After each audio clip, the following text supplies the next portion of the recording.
sir.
Good evening. This is Kent County Levy Court combined meeting.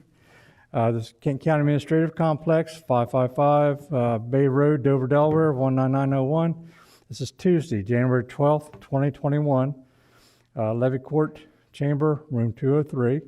Before we start, County Administrator, would you make a comment, please? Thank you, Mr. President. Just briefly, for the benefit of the public who may be joining this meeting via the conference line, we are meeting at 555 Bay Road, and there may be points throughout the meeting where the public will be invited to participate or offer comments, and we will prompt you at that time. You're currently on mute if you're on the call, and we will unmute you at the appropriate time, and we'll give the command to enable you to unmute yourself. It's the command is *1 on your phone, on your mobile device. But we wanted to also remind everyone that the proceeding is being recorded, and for the benefit of those who may be joining the call, we ask that everyone, before they're speaking, to please state your name so that everyone knows who you are speaking, and then when you're concluding with your comments, to indicate so, and then we'll move on. All rules of procedure adopted by Levy Court are in effect for this meeting, including the Roberts Rules of Order. And Mr. President, we'll proceed now. Thank you. Thank you, Mr. Pettit-Damage. Tonight I'd like to have the invocation by Commissioner Howe to Pledge of Allegiance by Commissioner Buxton, and a moment of silence for our troops and first responders by Commissioner Sweeney.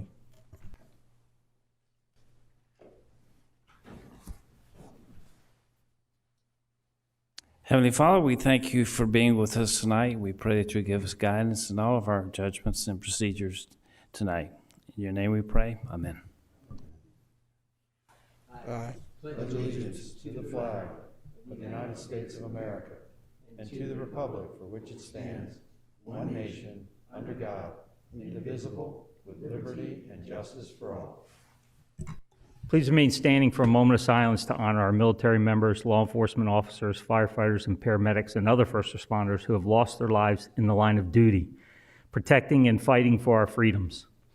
In addition to those listed here, we also honor those law enforcement, firefighters, EMTs, nurses, and doctors who have succumbed to COVID-19 virus complications, contracted through close interaction with infected patients, losing their lives caring for others. Police Officer Jason Nicholas Shuping from the Concord Police Department of North Carolina. Officer Randall Versey Smith from Birmingham Police Department, Alabama. Sergeant William Gordon Best, North Myrtle Beach Department of Public Safety, South Carolina. Sergeant Daniel Mobley, DeKalb County Police Department, Georgia. Sergeant Bruce Watson from Harris County Sheriff's Office in Texas. Deputy Sheriff Jonathan David Price, Marion County Sheriff's Office, South Carolina. Officer Brian David Sicknick, United States Capitol Police, Washington, D.C. In addition to those, 3 other officers lost their lives in this past couple weeks as well. K-9 Kara from the Staunton Sheriff's Office in Virginia, K-9 Loki from the Boone County Sheriff's Office, Illinois, and K-9 Leica Lucas from the United States Department of Homeland Security Federal Protection Service. Also, paramedic Toby Rowan from the Mille Lacs Health System in Onamia, Minnesota, and firefighter Logan Young from the West Virginia Air National Guard in Martinsburg, West Virginia. Please keep them all in your thoughts and prayers tonight as their families are struggling in their loss.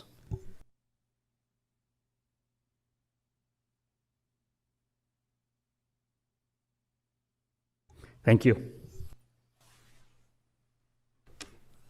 Thank you, Commissioner Sweeney. Can we have a roll call to determine quorum? Mr. Naka?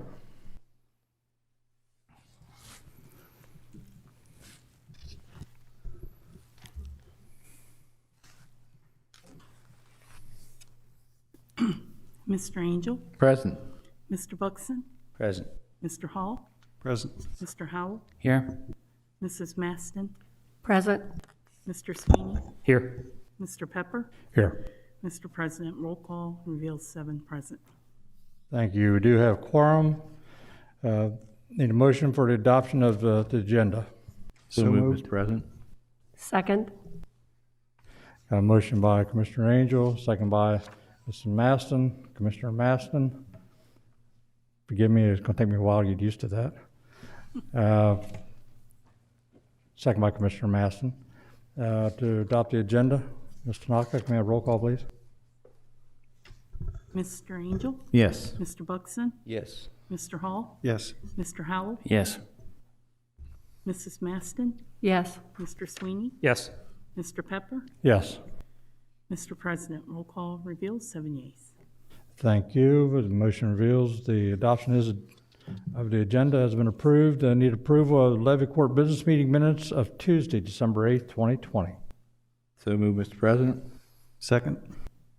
Thank you. Motion by Commissioner Angel, second by Commissioner Hall. Mr. Naka. Yes. Mr. Angel, Yes. Mr. Buxton, Yes. Mr. Hall, Yes. Mr. Howell, Yes. Mrs. Maston, Yes. Mr. Sweeney, Yes. Mr. Pepper. Yes. Mr. President, roll call reveals 7 yeas. Thank you. The business meeting minutes of Tuesday, December 8th have been approved. First item on the agenda is presentations of resolutions 3819, retirement of Mr. David Mick.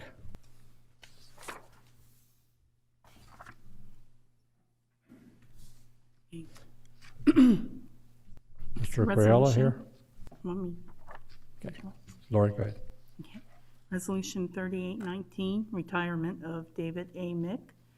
Whereas the retirement of David A. Mick, an employee of Kent County, State of Delaware, from his duties as EMS Special Operations Supervisor, Department of Public Safety, Emergency Medical Services Division, presents a suitable opportunity for expressing the esteem in which we hold David A. Mick as a good and faithful public servant.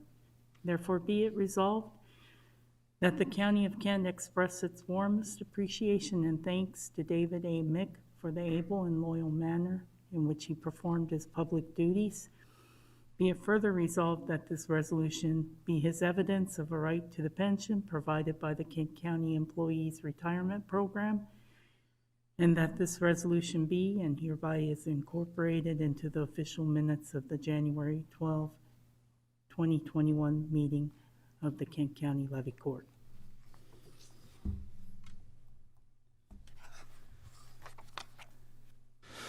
Thank you, Mr. Mick. Is Mr. Mick here? Oh, there. Come on up to the podium. Normally we come down to you, but due to the times, I'm sure you understand. Mr. Pettitomage. Mr. President, will you normally take a motion on retirements first? We do. Mr. President, I need a motion on that before. I move to approve Resolution 3819. Thank you. Need a second? Second. Thank you, Commissioner. Motion by Commissioner Angel, second by Commissioner Hall on Resolution 3819. Mr. Tanaka, roll call, please. Yes. Mr. Angel? Yes. Mr. Buxton? Yes. Mr. Hall? Yes. Mr. Howell? Yes. Mrs. Maston? Yes. Mr. Sweeney? Yes. Mr. Pepper? Yes. Mr. President, roll call reveals 7 yeas. Thank you. Resolution 3819 has been approved.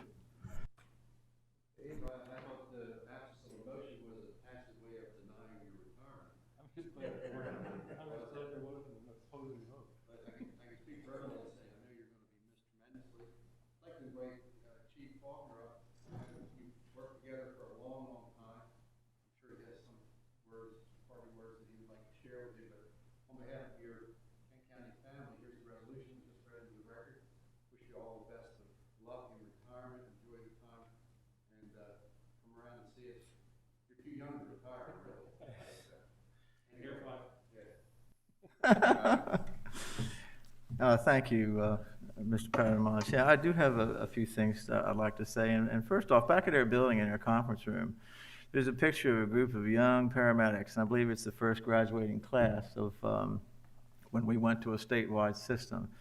And I just want to know how you have never managed to age over all these years in this kind of a job. It's just incredible, and he hasn't. He's just as young as he was back then. But really, Dave, I've known you for a long time. It's been an absolute pleasure and a privilege working with you all those years. And not only were you an excellent paramedic, but Dave evolved into a special ops operations lieutenant, and there he was involved in all of the special ops we did, plus training and exercise. He led all our training and exercise missions. He's been responsible for us getting thousands and thousands and thousands and thousands of dollars from the Homeland Security grant program to purchase things such as bulletproof vests for all our first responders, pharmaceuticals, and everything else in between and outside of that, even vehicles and things of that nature. So he will be missed on the Homeland Security Working Group as well, I know. But it's been a pleasure working with you, and I hope you don't remain a stranger. I'm sure you won't. And really, the privilege and pleasure has been all mine. Congratulations and well-earned retirement. And thank you. Thank you so much. Just like to address all the Levy Court members. It has been a pleasure to work for Levy Court and Kent County, and I appreciate all the opportunities to improve situations for all of our constituents. So, thank you very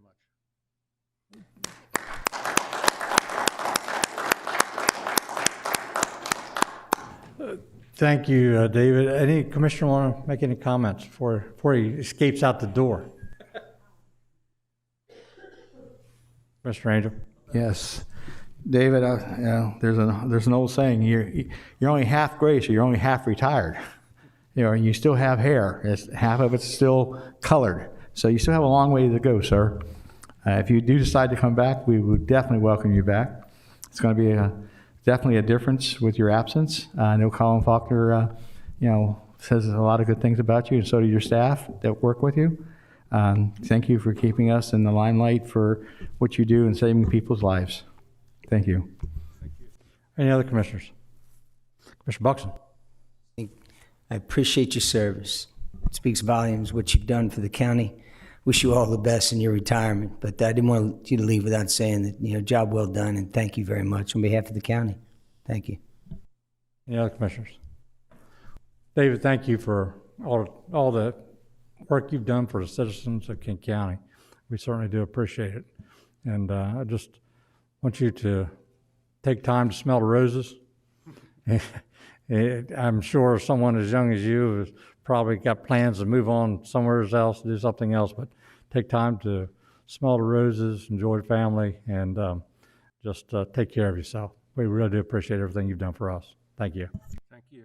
And I wasn't trying to make the rapid escape, but right now I'm dealing with a little bit of a medical issue, and I'm heading back to my heating pad, so.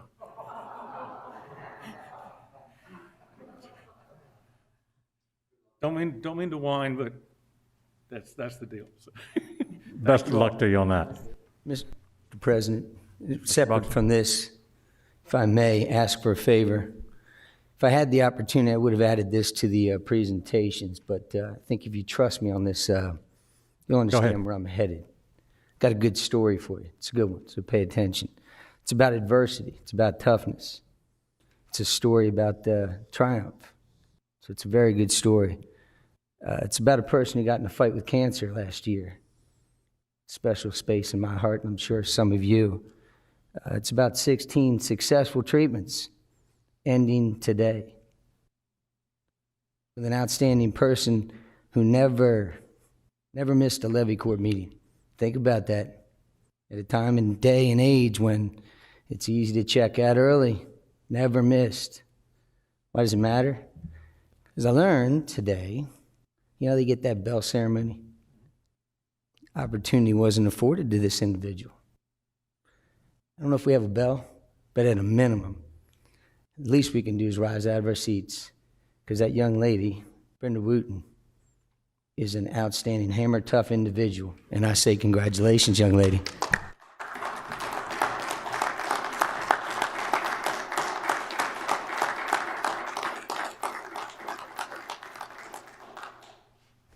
Thank you, guys. That means the world to me. It's been a fight, but I'm a fighter, and my family's all been through it, so I'm strong, and we're going to get through this, so it's all good. God's got it. Thank you very much. That was very nice. Well said, Commissioner Buxton. Thank you. And you are a fighter. We know that. And you've got the right attitude, too. So, and I really have to thank you for not missing any meetings and being here and just, you know, just kept on trugging. So thanks a lot, Brenda. You're really an inspiration. Thank you. Thank you. Okay. Any introductions tonight? No introductions. Good. Okay. We'll recess from the business meeting, go to the committee meetings. First thing on the agenda is Administration Committee. Mr. Angel. Thank you, Mr. President. Mr. Petimaj. Thank you, Vice President Angel. We have on the line with us Chris Modiochi, who's the Executive Director for the Office of Animal Welfare, State of Delaware, who runs the Animal Control Unit as part of the Department of Public Health. And Chris, can you hear me? Yes, I can. Can you hear me? Yes. Welcome to the meeting. Thanks for being with us tonight. And we have your PowerPoint queued up on the screen, and I know you've worked with Mr. Kennedy on that. So what I'd like to do is turn the floor over to you for your presentation, and then we'll open it up for questions with the commissioners. And again, thanks for being with us tonight this way. Appreciate it. Thank you very much. It's great to be with you all tonight. I am the director of the Office of Animal Welfare, and we do have a proposal for you all to consider for the cost sharing of animal control services. But before we get into that, I thought I would take just a minute to share a presentation with you that kind of looks back at our services. It's been 5 years since animal control transitioned to the state, and it's a good time to look at it and see, how are we doing, what were the accomplishments, and certainly any feedback that any of you have is welcome. Next slide, please. Okay, so just for a recap, Delaware Animal Services is the law enforcement unit under the Office of Animal Welfare, and it enforces animal control as well as animal cruelty and rabies control. You can see here the services that we provide. We are led by our chief, Mark Tobin, who is retired Newcastle County Police, and he was also a canine officer, so he brings that law enforcement expertise as well as the dog training and handling, and all of that has been a great benefit to our organization. We have 23 certified animal welfare officers and 7 dispatchers who take calls from the public. Next slide, please. I wanted to share some statistics with you so you can see the breakdown of the types of calls for service we receive. The last complete year that I have statistics for was 2019, and you can see here in that year we responded to just under 21,000 calls for service. So we are a very busy agency, and you can see the breakdown there between dog control. It was a little over 11,000 calls, followed by teleservice calls. Those are calls that we can handle without actually dispatching an officer. So it may be the caller needs to be referred somewhere else, or we can answer their question, but it's not dispatched out. And then that's followed by rabies, police assist, and cruelty. Next slide. And this next slide will show you the breakdown there by percentage. So you can see it's about 56% dog control. And I will just mention that most calls for service may fall over into a couple of different areas. So this isn't really set in stone, but for instance, we may be dispatched out for a dog at large that bit someone, so that's a dog control issue, but now we've also got a rabies issue because of the dog bite. So some of these things fall into 2 areas. Next slide. And then if you see the breakdown by location, pretty much follows what you would expect by population, about 45% in Newcastle County, followed by Sussex County at 26%, Kent County at 23%, and the City of Wilmington at 5%. Next slide. And then I wanted to just show you 4 complete years of service here and the breakdown. Again, it doesn't vary much from what we just saw for 2019. Dog control 51%, teleserved at 27%, rabies at 13%, followed by cruelty and police assist. Next slide. We have seen a dramatic increase in calls for service over the years. Between 2016 and 2019, that's gone up about 39%. So maybe people just find us and they know where to call now, but it also may reflect just an increase in population, increase in pets. And we hope that it also reflects that, people know where to call now and they're not confused who to call. Next slide.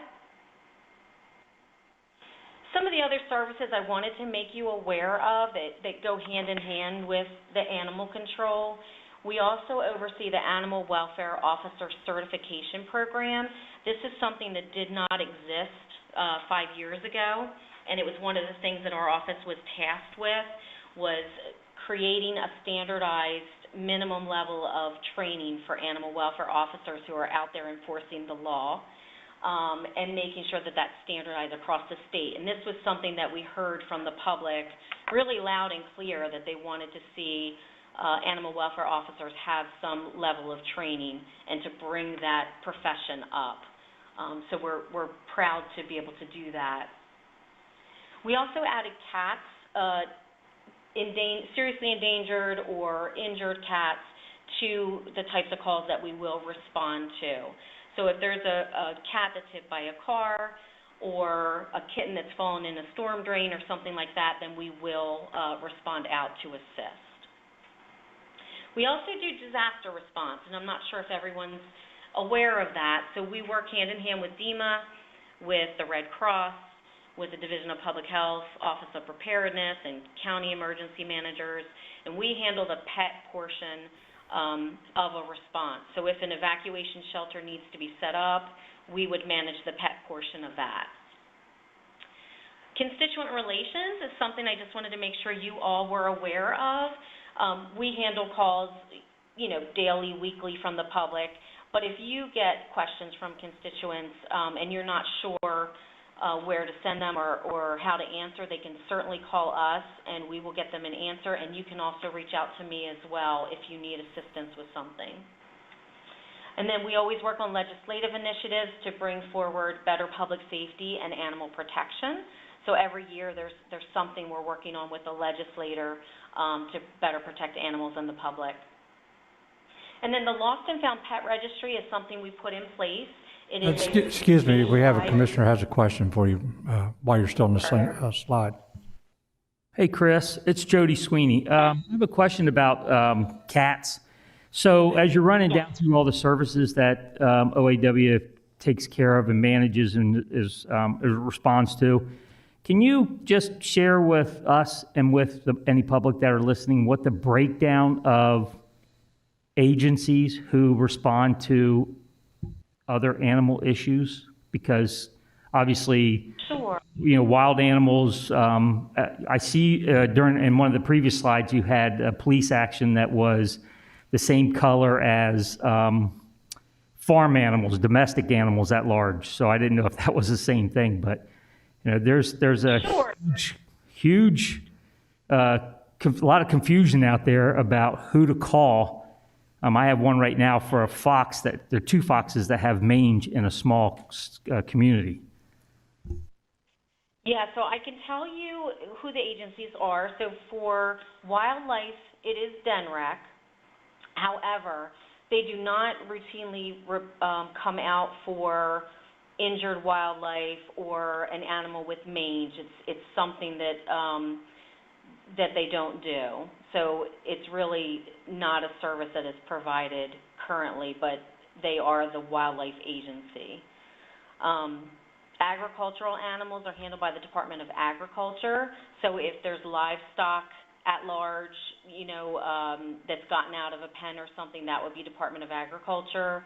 And cruelty, as it relates to farm animals, is the Department of Agriculture as well. And then rabies bites to humans are handled by us in the Division of Public Health, and then animal bites are handled by the Department of Agriculture. So it is a little confusing, and we certainly, if we get calls, we try and point people in the right direction. And what about feral cats? Feral cats. So there is no law that says that cats have to be on a leash like a dog. So if it's a healthy cat, there's nothing really to be done. If it's a situation where there's a lot of cats and they really need to be spayed and neutered, then that's something people can call us about, and we try and connect them with Brandywine Valley SPCA, who might be able to help, or other local animal welfare organizations that can help with that. Terrific. Thank you very much. You're welcome.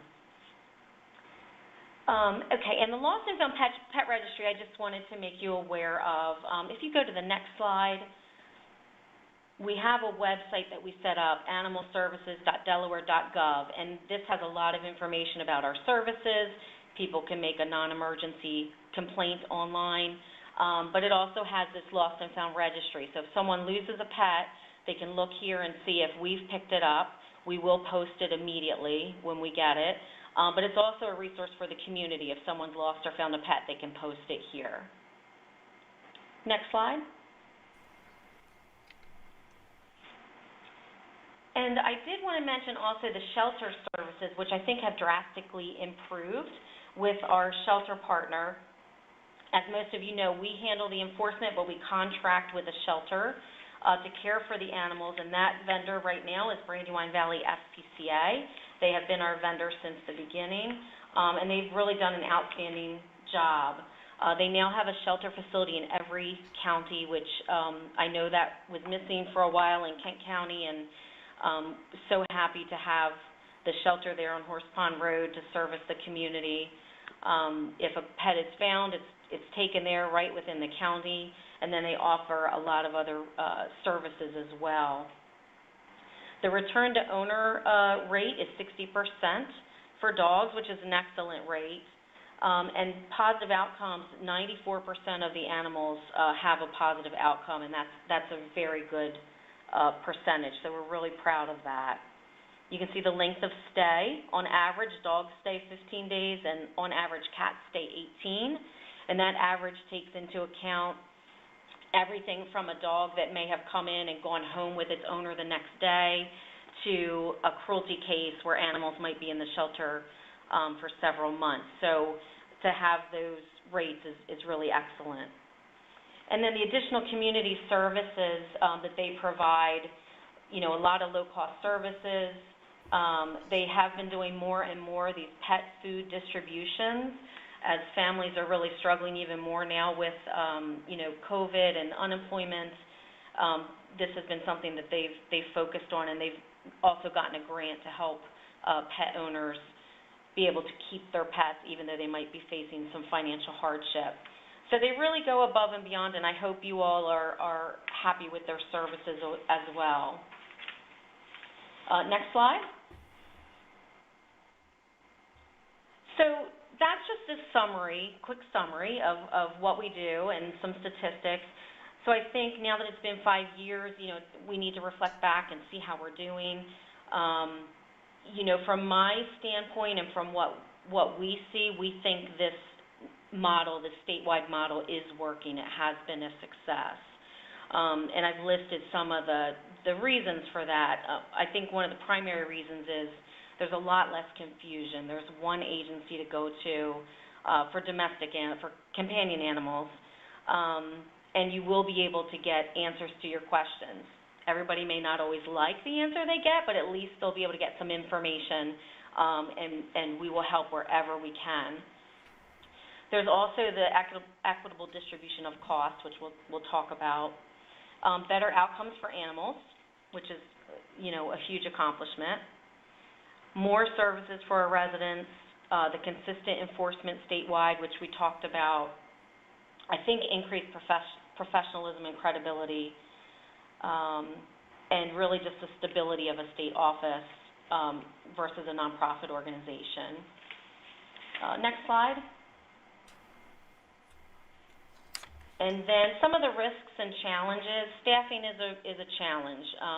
We are a very lean organization, and that has been a challenge for us, and it continues to be so as the caseload increases.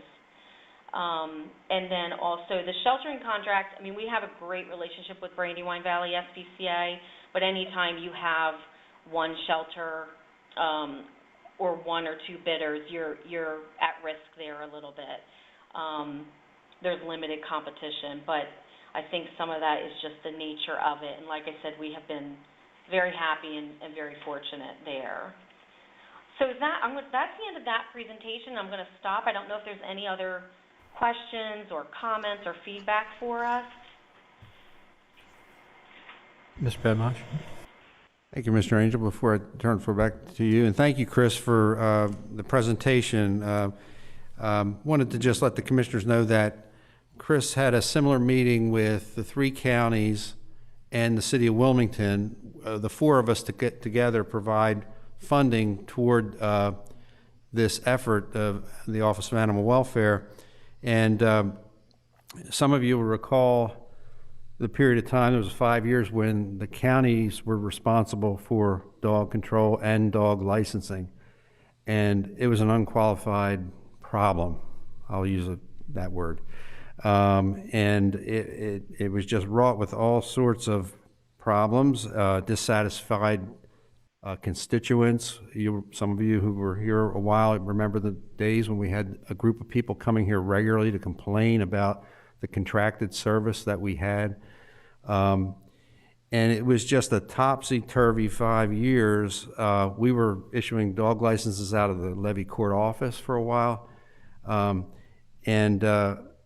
Eventually it led to the formation of a legislative task force that ultimately created the Office of Animal Welfare, and a legislative change that still obligates the 3 counties and the city of Wilmington to pay our fair share, along with the state, for the service.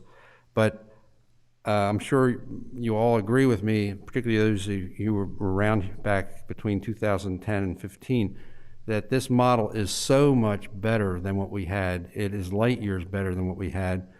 And also, Brandywine Valley SPCA has been an amazing partner, not just for the Office of Animal Welfare, but for everybody. They took the old SPCA, which was an abandoned site here in Kent County, and turned it into a really nice facility that anyone would be proud to, adopt a dog or get services from. So I just want to just say that from my perspective, this program has been a huge benefit. And thank you, Chris, and to Officer Tobin and the staff, because the professionalism that they all bring, it just speaks for itself. I'll stop there. Thank you, Commissioner Angel. Turn the floor back to you. Thank you, Mr. Pettimas. Chris, this is Al Angel, Administrator's Chair. I want to thank you, too, for this program. This is actually, when it says fair, it's more than fair. It's based on population. And when you look at the increase over the next 4 years of 2%, I think that's very reasonable based on what we've been through in the past. So thank you. Commissioner Buxton. Thank you. I'd planned on spending a few minutes saying exactly what County Administrator Mike Pettimas said, so I'll shorten it up and say that I echo his thoughts in its entirety. I vividly remember some of those conversations and nights. And I'll just end with this. The proof is clearly in the pudding. Knock on wood, right or wrong. We're not steeped in controversy. I'm not getting calls where I'm not successful in a positive outcome. And I'll be honest with you, services in the government do come with a cost. But when we agreed to this originally, it was a reduced cost. And so if it's a nominal or minimal cost and it's associated with a recognizable increase, it makes sense to me. I guess the question would be, based on Commissioner Angel's statement just now, there is an option for, am I reading this correctly? Are there 2 options, and are you choosing the first option or the second one? Or, because I would be in favor, if I'm looking at this correctly, right? There's 2 options, first of all. Mm-hmm. And I'm not opposed to the staffing one, the staffing increase one. I just would like to hear the discussion. Because I know one thing, we don't want to blow up the cost, but I also don't want to go on the bare bones because it's such a successful program. So I don't know, some of you that might have a better understanding, I don't know, I know Commissioner Sweeney, you're involved in this, Mr. Pettit-Demage, or Chris, if you want to chime in. Chris, did you want to? I did send to the excuse me. I did send to the commissioners the tables that had option 1 and option 2 for the next 3 fiscal years, or 2 fiscal years. Yeah, I think Mark. Here we go. Mark's got it up on the screen there. Thank you. I can just review these really quickly. On the first page there, you'll see just an update in the population statistics. So the most recent population stats with the U.S. Census Bureau are 2019. So we originally based it on 2015. You can see the increase there in the population over that time. The next table shows you the increase in calls for service over that period of time of 39%. And then the third table shows you the existing fair pricing agreement that was agreed upon of $3.49 per capita. So on the second page, I have 2 proposals. Because we have not seen any increases except 1 2% increase in that, 5-year period, I am proposing that, at a minimum, we do a 2% increase each year just to keep up with costs. And you can see that breakdown there. I've taken the total amount that is being paid today, redistributed it according to the 2019 population, and then added the 2% in each of the 3 years. And the second option, which I hope that you might be in favor of, is adding 3 officers in the first year, because we do really need more bodies in the field to help keep up with the complaint load, and then in subsequent years, just a 2% increase. The difference between the 2 years for Kent County is a difference of $20,000. So those are the 2 proposals I put together for your consideration. And at this point, all of the other counties and the city have said they are in favor of option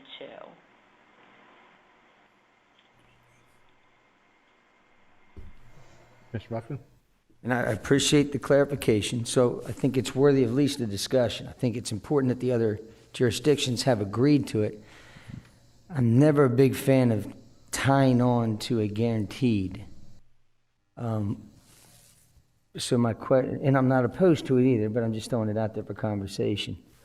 The other counties have said 2% for staffing increases yearly and a 2% inflationary cost for operational. So in effect, a 4% increase yearly, or am I reading it or listening to it wrong? So the first year, which would be effective July 1st, 2021, is that right? Yeah, 2021, would be an additional cost of 3 officers, and that would be distributed by population. So the Kent County share of that is 19%. And then in the subsequent years, so this is a 3-year agreement, in the subsequent years there would be a 2% in each of those 2 years. Appreciate your time. I'm good. Thank you. Anybody else? Oh, Ms. Masson, Madam Masson. Yeah, Chris, thank you for the presentation. This is Joanne Maston. I just have one quick question for you, because being new to Levy Court, I'm not familiar with this program, but it sure sounds great. And I have a question in case we had a situation in Smyrna, which is where I live, that area, and we were unsure about where to call. What is the number of your site there where we would at least make the initial contact? Oh, sure. It's 302-255-4646.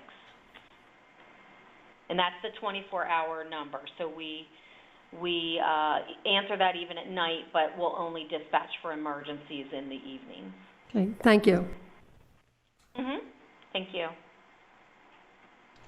Any other questions for Chris?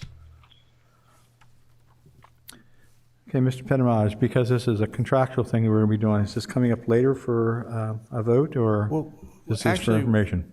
Actually, Commissioner Angel, what it is the way I viewed it anyway, is we're preparing the FY22 budget now, and depending on how this discussion turned out, it'll inform us on what we'll need to put in the FY22 budget, and then if option 2 is not objectionable, we will proceed along those lines, and shortly after, probably before the start of the new fiscal year, I believe, Chris, we'll need to sign a new memorandum of agreement. Is that correct?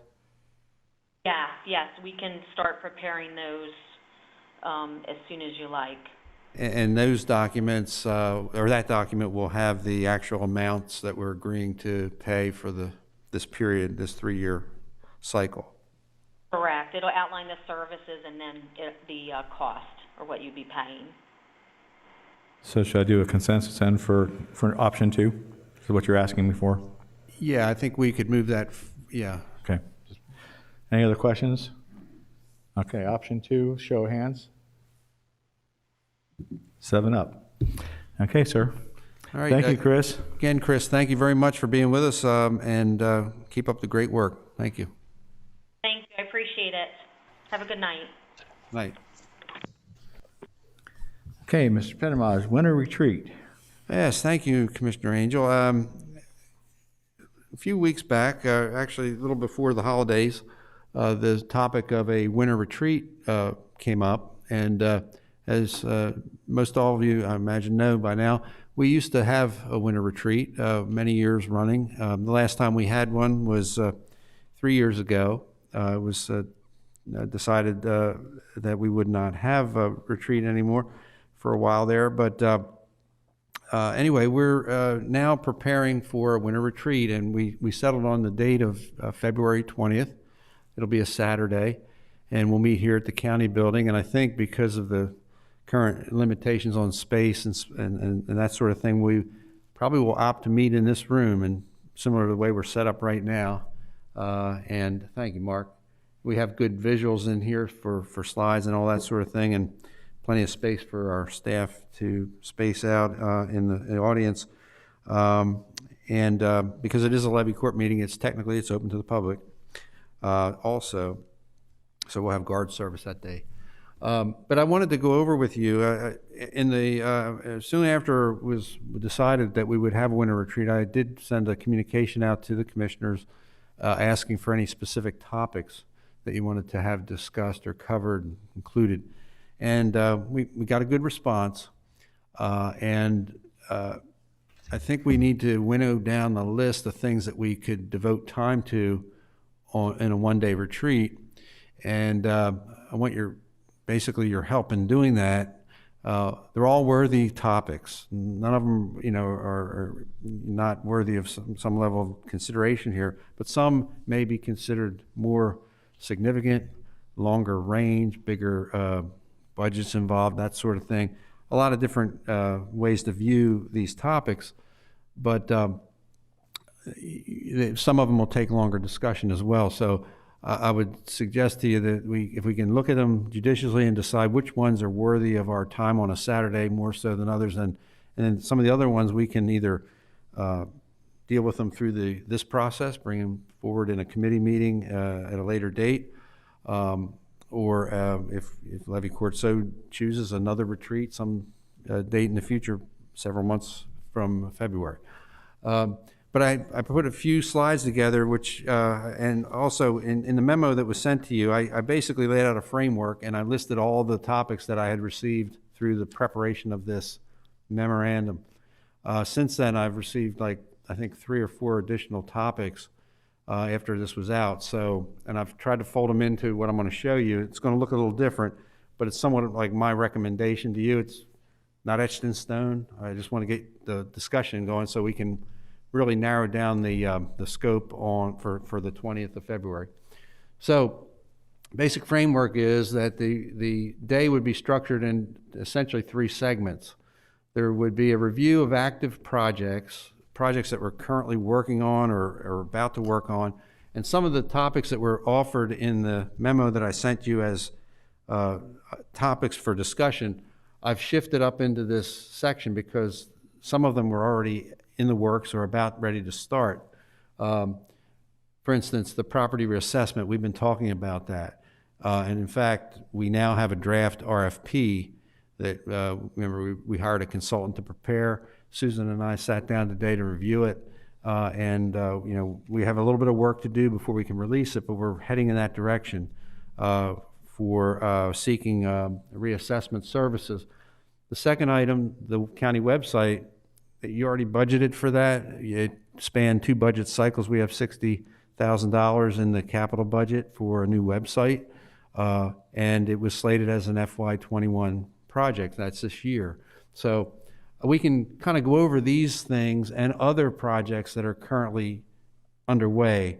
And so the departments will provide an overview of those projects that are currently being worked on.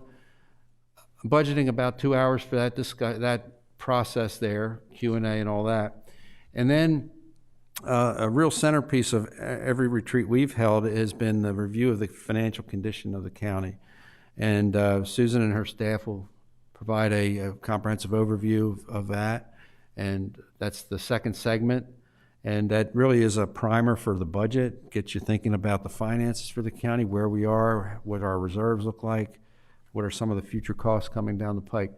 And then the bulk of late morning, early afternoon into the middle afternoon would be what I'm labeling here as strategic goal setting, budgeted about 3.5 hours, and these time frames are flexible, but the idea is this is where the big list of topics would be dealt with.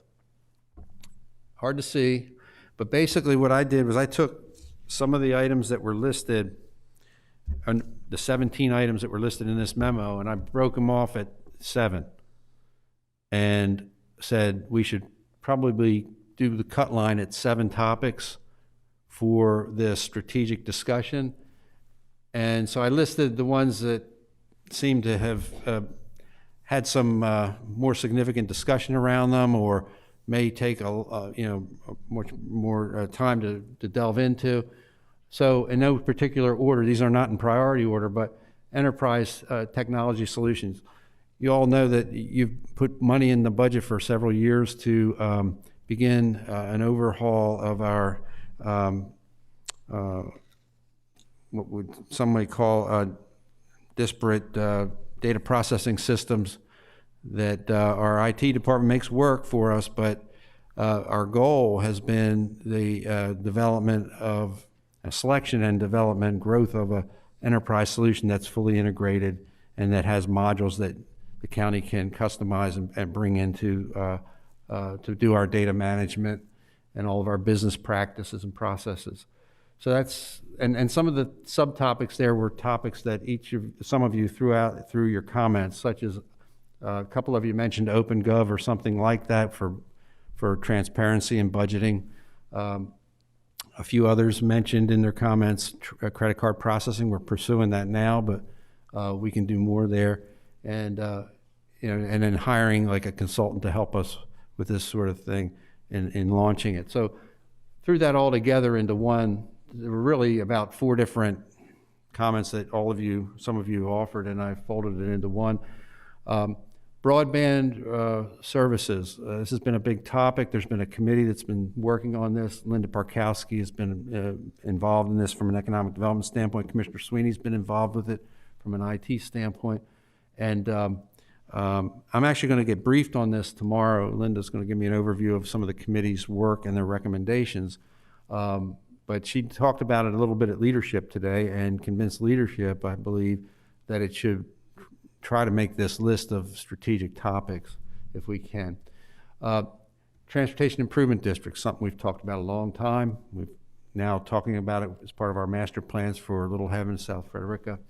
And the idea here is, Sarah's here, that we would have our planning staff along with DelDOT officials come for a portion of the afternoon and talk to us about TID, if that's one topic you want to spend time on that afternoon. Several of you have mentioned some mechanism to track county projects. That you want to, like a quick reference dashboard, something that's an electronic dashboard. Others of you talked more about a more tactical hard board in the Levy Court office. There you can look and see where we are and where our progress is. And so that topic is up there. And there were several topics that were offered that I categorized under personnel matters. I kind of listed them, and they're listed there. And they were all out of your memo too. But and then number 6, resource recovery facility. There were 2 themes that came out from comments that you all received or that you all provided. One was, where are we with a master plan for the future of our wastewater system and the facility down there in Frederica? And corollary to that is impact fees versus sewer rate.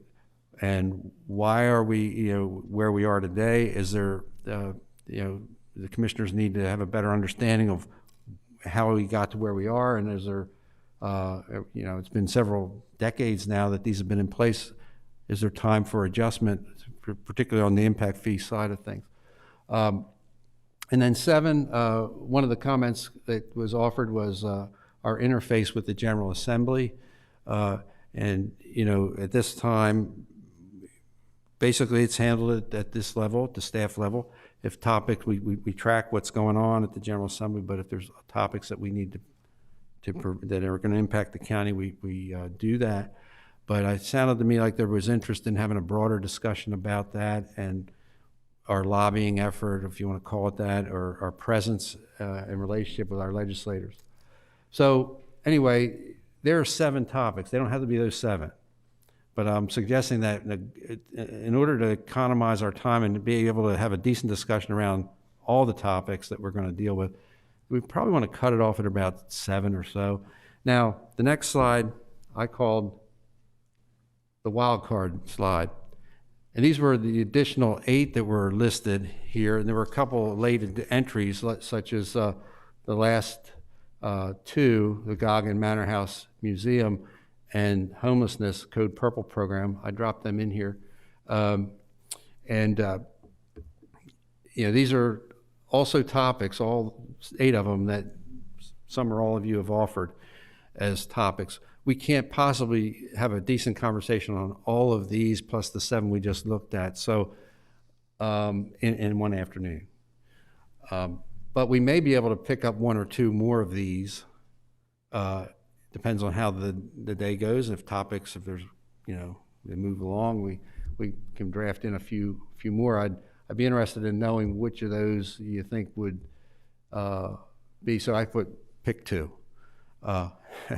And you can kind of maybe, I don't know, I can, if the counselor lets me, I could poll you via email and find out what your picks are and then pick the 2 that gets the most votes, if that's legit. I don't know.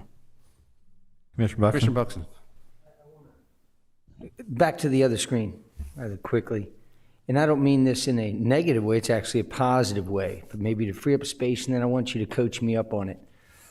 The TIDs, I think it's something that we're eventually all going to support. We maybe need a clear understanding of it, but I think all the pieces they're together to make this thing happen. We just need a clear understanding. Might it be more useful to just go ahead and assign it to a committee meeting? Sure. I mean, and that would free up some space? That would free up a space. Yeah. Absolutely. We could do it then.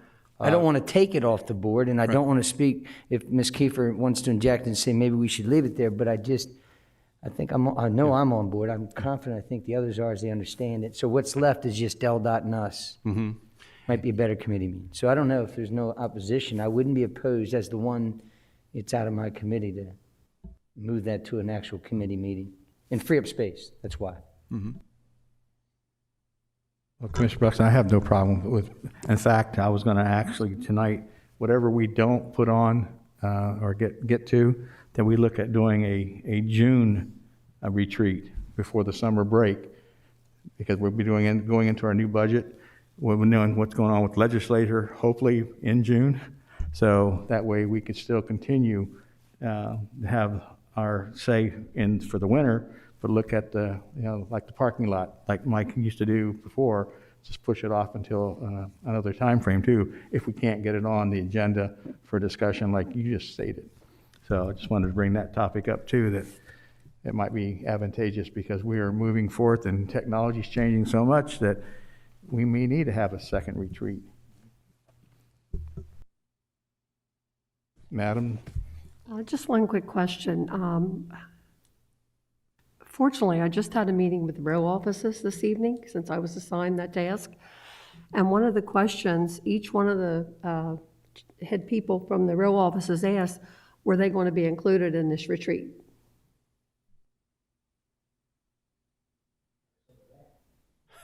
Okay. Mr. Bettermaj? Well, this is Levy Court's retreat, and no topics came up that I'm aware of. I've met, by the way, with all of the row officers with regard to their FY22 budgets. There were no issues, no major strategic type issues, I think, that would be needed to be dealt with at Levy Court level outside of the budget process. We always invite the row officers, and over the years, some of them have attended the retreat, not all, but some. And if they're unless there was a specific topic that needed to be dealt with, but they're invited to join us for sure. Ms. Maston, Encouraged. Encouraged, yeah. Ms. Maston, are any of the topics that they brought up tonight a hot topic that could be added to discussion, that be added so we can have a discussion to look at? Well, I have a litany of things to document when I go home tonight to send all of you, concerns that they have and things that need to be addressed. The one thing I don't see up there, which I think all of you have talked to maybe earlier this evening, is security of the folks in the building, as well as the fact that this is a gorgeous building as you go by it. And it's certainly a beautiful building to work in. And you might say you're sitting ducks when you're inside this building with the ability to people to drive off the parking lot right into the building and also do damage. And I think there were some issues with some believing that they really don't have a way out of their offices safely if there was a problem because perhaps doors can't be locked. But I have a litany of issues. But I think more importantly, they look at all of us as we're elected officials by our constituents. They're also elected by the same constituents, and they feel like, they want to know what's going on in the county, and they want to be a part of it. I think that's probably the best way I can explain it, because apparently what I was told, and again, I'm the newbie here, is that they were invited in past years, and then for whatever reason, and I can't elaborate because I don't know, they weren't included, and they feel like they really want to be a part of what's going on. Ms. Pettermoss, you can address the security thing because you were telling me about some of the things that are being brought forth that they may not know because we haven't been informed yet. So would you want to do that now or? Well, I think Levy Court is informed that we did about a year ago apply for Homeland Security grant funding to look at beefing up the front perimeter, provide some protections from the issue that Commissioner Masson just referenced, and that is the vehicular intrusion into that space, that large entry area. And we just got notified that that was approved. So I've talked with Mr. Vasquez about that, about getting with the Homeland Security consultant to pursue the specific improvements that we would want to make out there with that. We've also, I'm not sure about the other comments about security, but we have had security audits of the building done by outside other professionals, and we've addressed a number of them. One of them was employing a guard service, which we used to not have, and we have now. And there are other things, but I'd be happy to look at the list that was produced and see if there's things that we need to do. One of the challenges with this building is, and I'm sure if you wander around, you see it, and one of the things that the Homeland Security folks told us that we should stop doing, and that is propping doors open all over the place. We put doors on with swipe cards, and then we put a little cleat on the bottom so we don't have to swipe them. But the problem with that is it's a public building, and someone with not good intentions can walk right into an office without a swiper because we propped the door open. And we can't seem to not do that.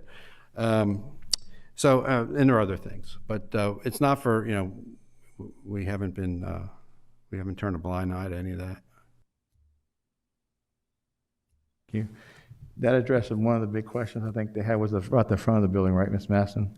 Yes, sir, but if I get a chance tonight, I'll make up the list and send it to everybody, and then, we can figure out a path forward at that point. But I do think I had a lot of excellent feedback from the sheriff and also his deputy, Chris White, about some things that they're facing on an ongoing basis with this sovereign citizen situation that apparently is very strong in the Millsboro area and also out in Marydale, about a lot of things that they're getting, issues, harassment, this type of thing that they're working with Dover PD that's not been shared with Mr. Pettit-Demange nor any of you on commissioners. So, like I said, I have a litany of things, and I think they were very honest and very open about what some of the issues are they'd like to see addressed. It's a matter of what we can do and what we have the funds to be available to do. But they have a lot of good points, and I really enjoyed it, my first meeting with them. Well, Mr. President, since security is a very hot topic, maybe that's something we should address in a committee meeting soon to get this ball started before the retreat. And as we're doing it, maybe as we go through the rest of the year, we can add it to the topic at the end of the year if we do a summer retreat. Does everything gets enough, get all the information and facts and get a plan together? Yeah, as you know, we had large discussion about security of the building here today at leadership.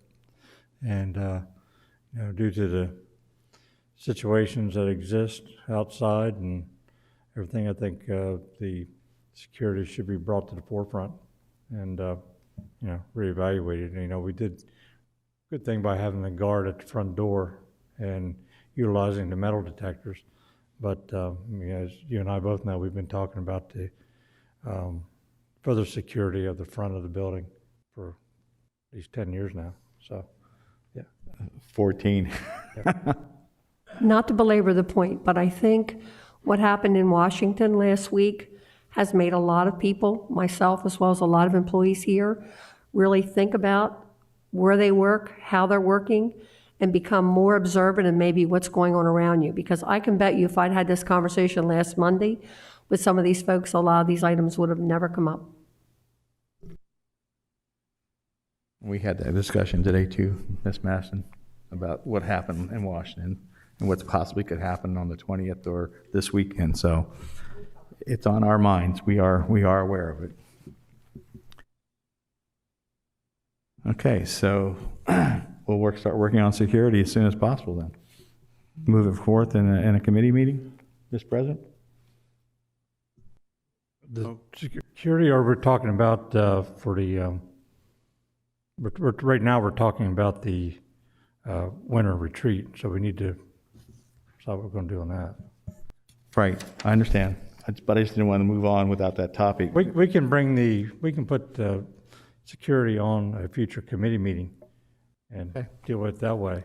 And but right now we need to give the county administrator some direction on this winter retreat so he can get it prepared for us. Okay, gentlemen, well, Mr. Pennermage has put up 7 items.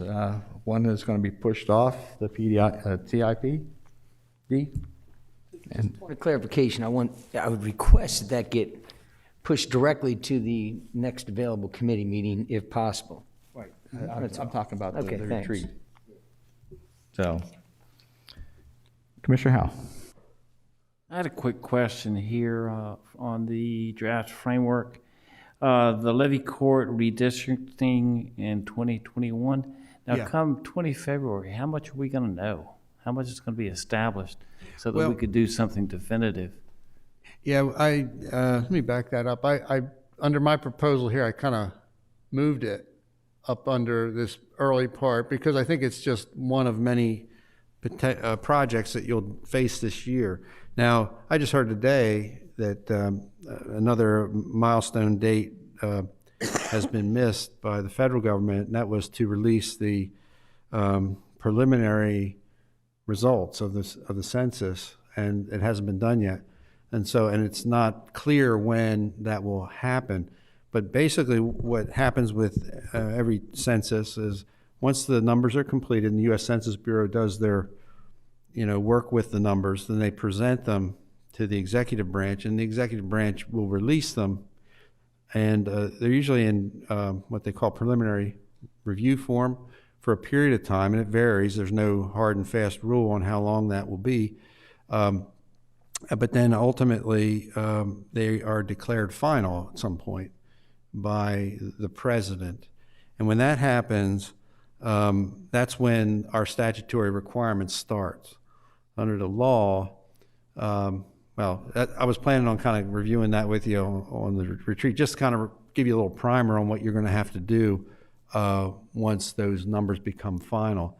Basically, you have, by law, the county has it's 120 days from the date that the census numbers are final to the date you must adopt a revised district map for the election districts.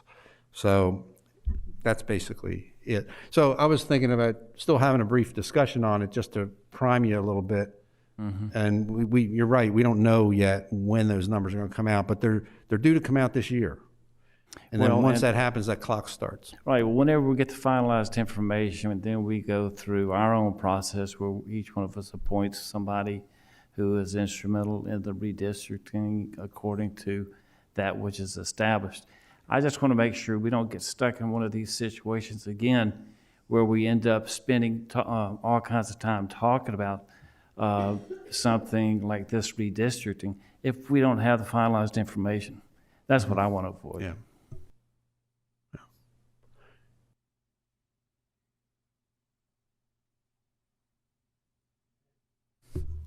Any other questions? Let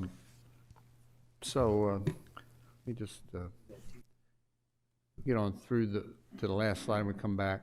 So we're here tonight at step one there. Step two is to reduce the topics down. So that's where we're kind of at. I've had two kind of virtual meetings so far with the department heads to begin this process, but we really are going to need to know what topics we need to really dive into and have enough information to have a good discussion about. And then the fourth thing really is something for the actual meeting itself, the retreat. We want to develop some type of exercise, or where maybe I'm looking at some mobile apps that you can put on your phone where if we have topics, commissioners we can poll you and get your collective responses to topics or ideas and things like that. So anyway, back to this. That's where we're at. So far I've heard move number 3 off to committee. We could do that.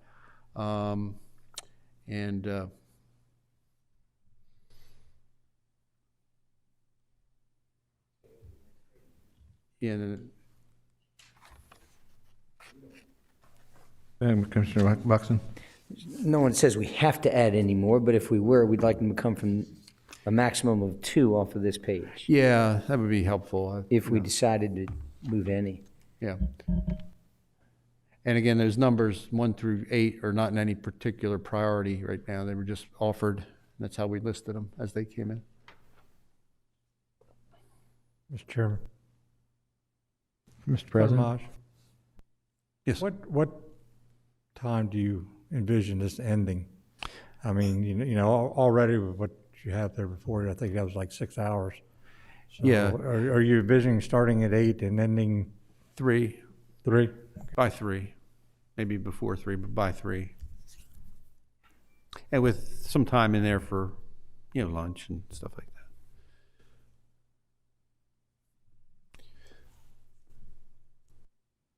So I can float back tomorrow with all of you in an email or something and see if there's how you'd like to react to this. I don't want to put you on the spot here, but unless there's some consensus. Commissioner Buxton? Just jump in rather quickly and agree that 6 is enough, but if we're discussing, I'll throw out for the purpose of discussing. I don't know what the 3 to 5 year county strategic plan means. Is that this meeting times 3 or 5? Is that? Well, I'm not sure either, to be honest with you. It's basically how it was presented. If Commissioner Angel would like to. Yes, that was my idea. Every board I've ever done, either done a 3-year strategic plan or a 5-year strategic plan. That's why I said 3 to 5. Based on whatever we needed to discuss, whatever topics came up, because I can't plan what we're going to do until we all know what we're going to do. So that's why I just said strategic plan 3 to 5. So sometimes they're just a 4-year. But just wanted to throw it out as a topic just for discussion. What are we going to look like, in 3 years or 5 years, or what direction are we going to do? What's Parks and Rec looking for? What's transportation going to look at? Telecommunications changing so drastically, we don't know how fast it's moving. So there's things out there that We haven't even discussed anything or even had an idea. It was just a topic just to get it out on the dashboard and have a discussion and look at maybe moving forth, setting up money for it if we need to. I know broadband, I sit on the telecommunication. That was one of the biggest things we moved forth from the FCC to get broadband across the United States to every nook and cranny. So I just was curious. I didn't know exactly what it involved. I don't know if we're good with 6. I'm good with 6. I actually, believe it or not, introduced the county fleet's goal of going green. It sounds silly, but I just think that we're headed in that direction. If we don't want to be a leader, I don't know why. But I don't know. I'm good with 6 if everyone else is, and we can get to these during the course of the year.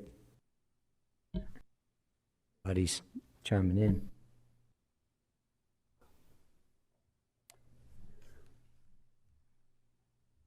anybody else? Now's the time.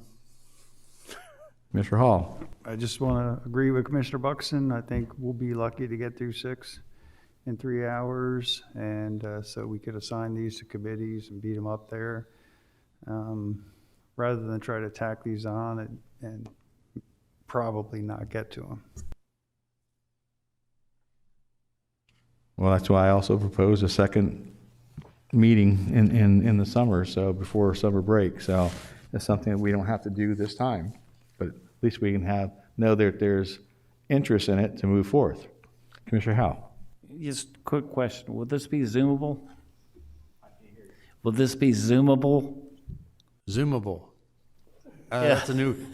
That's a new In other words, verb or something. What is that? Will we be able to have access to Zoom? Well, we have to think about that, but I think that it makes a good point. I mean, whenever we have a quorum of Levy Court, it's a public meeting, and so we would somehow need to avail it to the public. And if we use WebEx or the conference call, so people can at least listen to the audio, we will do something like that. And so I think the answer is yes. It may not be Zoom, but it'll be some type of way of engagement from remote access. That got it for you? You just told me it'll be Zoomable. Yeah. Is that in the dictionary? You got to be flexible here, guys.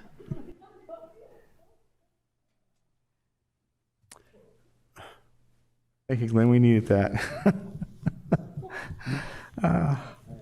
So we are, right now, we need to pick 2. So what I'm hearing, right, Mr. Petomage?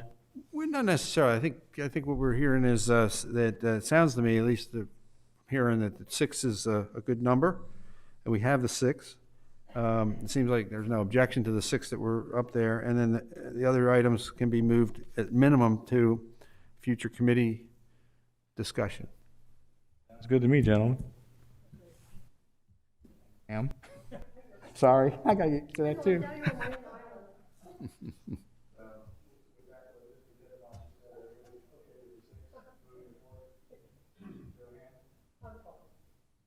Okay, very good. Thank you very much.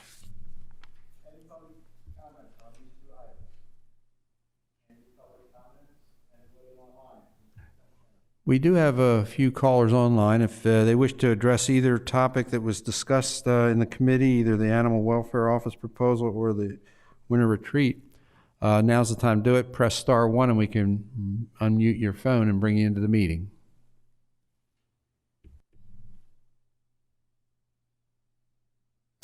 Doesn't appear that the callers have any comments. Thank you. Last call for public comments. Seeing nobody, back to you, Mr. President. Thank you, Commissioner Angel. Next item on the committee meeting is Finance Committee. Mrs. Commissioner Maston. Thank you, Mr. President. Mr. President, in line with the first item on the agenda for the Frederica Park proposal, I would recommend that we turn this over to Mr. Buxton since Frederica is in his district. Thank you, Commissioner Maston. Mayor Glandon, would you do me the favor of assigning, you're all welcome to come down, although it's a crowded podium. So in the COVID world, I'd prefer that you have a spokesperson. And then, of course, if someone else would like to speak, or we can have a conversation about what the proposal is, that's fine after that. All righty? Fired up. Good evening. Everybody looked at me, so I think I've been elected or voluntold. Yeah. I'm Dan Barbado. I'm the Town of Frederica's engineer. Thanks for having us tonight. With the mayor, town manager, and a couple council members. So tonight, we're presenting the grant request for the Town of Frederica Park. So the brief history, to be a little brief, is about 3 years ago, the town had two big things happening. One was the cleanup of 2 acres in town under the Denrick Brownfields program. It was a blighted property full of junk, boats, cars, all kinds of stuff, some contamination. And then at the same time, the town also was doing a sustainable communities plan, also grant funded through DENREC. And the outputs of that grant program showed through a lot of surveys that people in the area, and especially in the town, would like a couple things: a park and a farm market. So this 2-acre property, which is now cleaned up and I think is in the packets, I believe, shows the park now. It's cleaned up, it's deed restricted to be basically a park, no residential use. And that's subject to the request tonight. So the town would like to make this its first park, and they're seeking some of the matching funding for the $48,000 ORPT program grant. That's the same grant program the county's used extensively for some of their county parks. So I can answer any questions or. That was the technical aspects of maybe how we got here and what they're envisioning that we do. And of course, now they're here for some general support of the project. So I'll tell you what we'll do now. We'll invite one of the council members or the project manager, I think I read in here. Maybe if one of you wants to enlighten us a little more on the kind of what we're looking at, what you might like us to do. Thank you.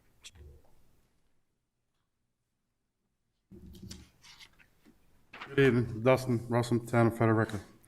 What we're trying to do is just what we have here, as Dan explained. You know, we applied for the grant through the state. We got approved for the first phase, or the first step of the project, which is the playground equipment. The town has come up with an idea and a plan. The plan is over 3 years to build out the park. First year, playground equipment. Second year, do a walking trail and exercise equipment for the senior center, which is adjacent to this property. Third year is a pavilion and some barbecue equipment and some picnic tables and some other additional items. So like I said, in the first one, we're at $48,000 is what the town's got to contribute to this in the first year. What the town is asking for tonight is for some help in our first phase in doing this by putting in the playground equipment.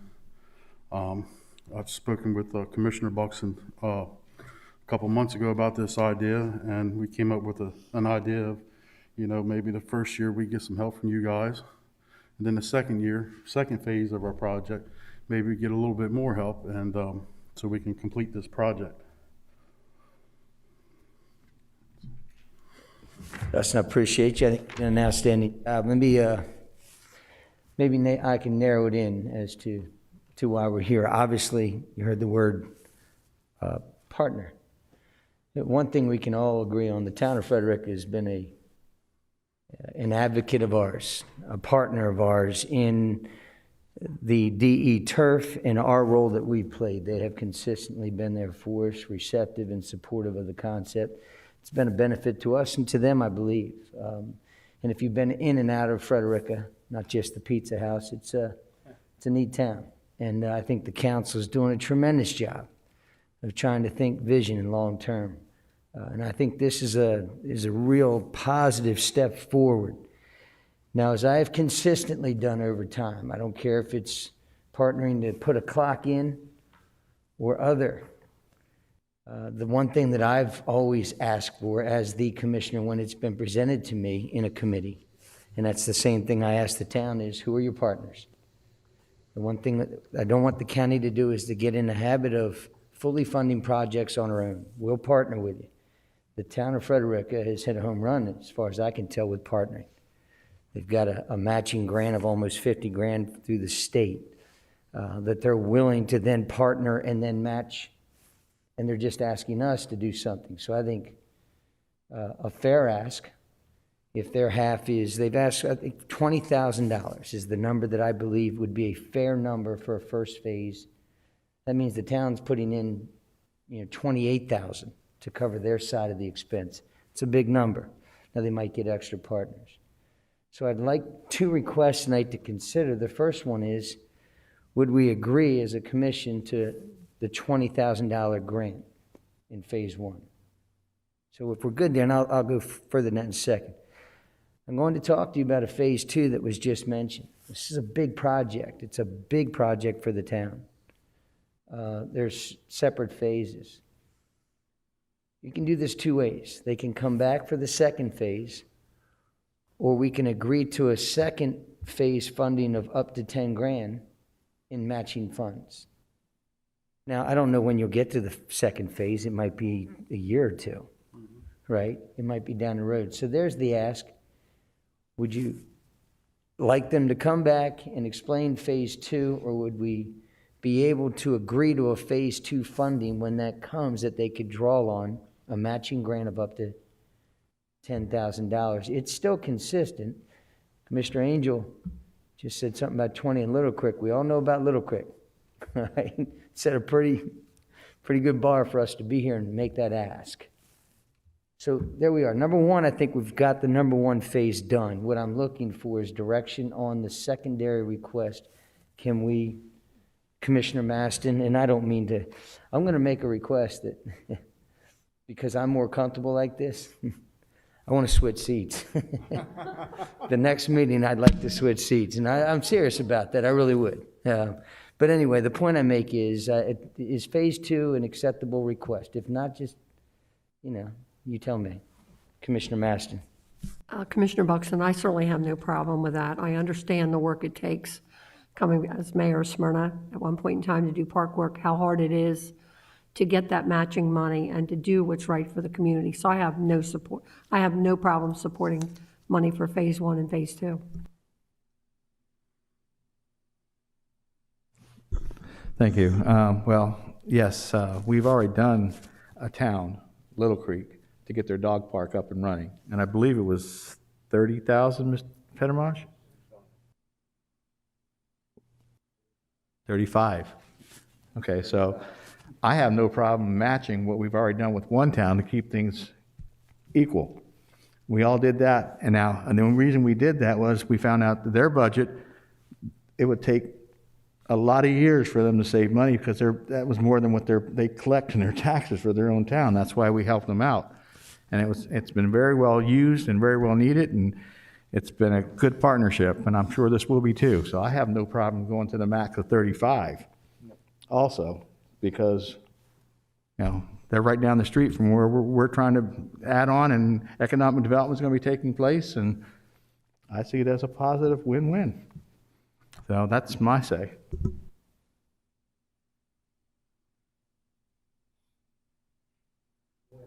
We're not going to advocate for 35 now, Commissioner Angel.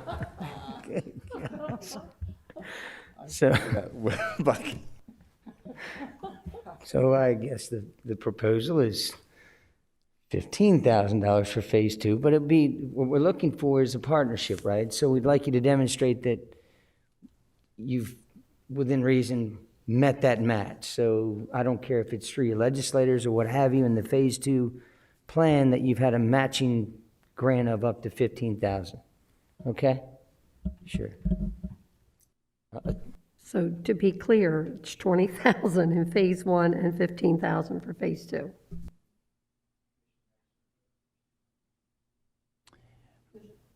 Commissioner Howe, I'm sorry. Right, I was just going to say that I was ready to give them 20,000, approve that tonight, and whenever they need the additional money, they just come back to us and we have a 5-minute discussion, vote on it, and it's done. Instead of projecting, you don't really know you're going to need that, do you? For phase two? The additional money passes? Yes. Yes, we will You need it do? for phase two, yes. All right.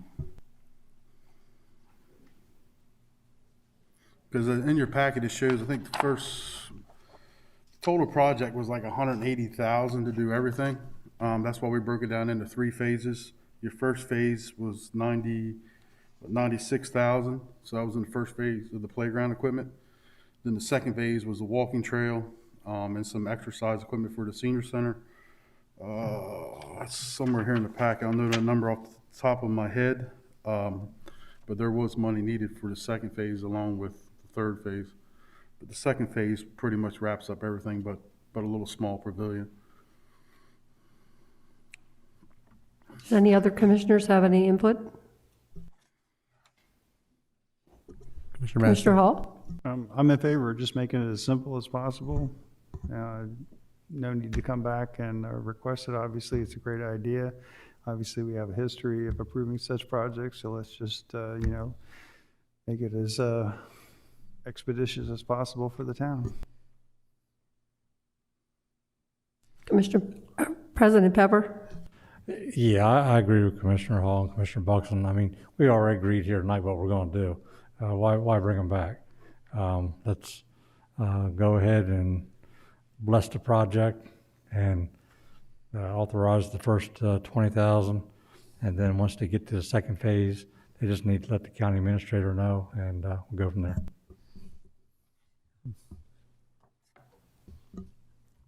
Mr. Pattermont? Thank you, Commissioner Maston. And just to Commissioner Pepper's point, I'm glad you brought that. That was what I wanted to point out. The motion that was in your packet or in the memo just dealt with phase one and 20,000. And we always like to put some type of trigger when the money's released. And in this case, we said upon you presenting to us the contract evidencing that you're starting, and that would release the first phase money. And then whoever I imagine Commissioner Buxton, if you're making the motion, when you deal with phase two, if you can kind of just at the commencement of phase two, that's when the phase two money would be released or something to that effect.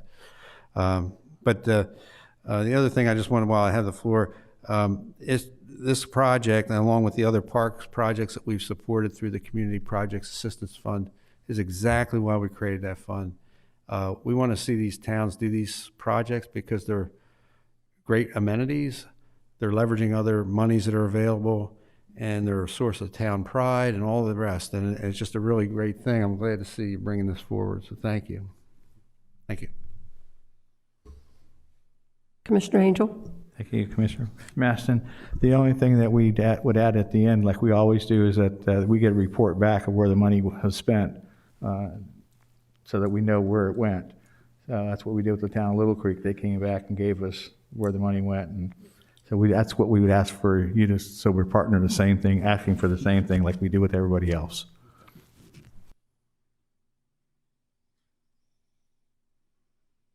Does anyone here in the public wish to speak, or anyone on the line?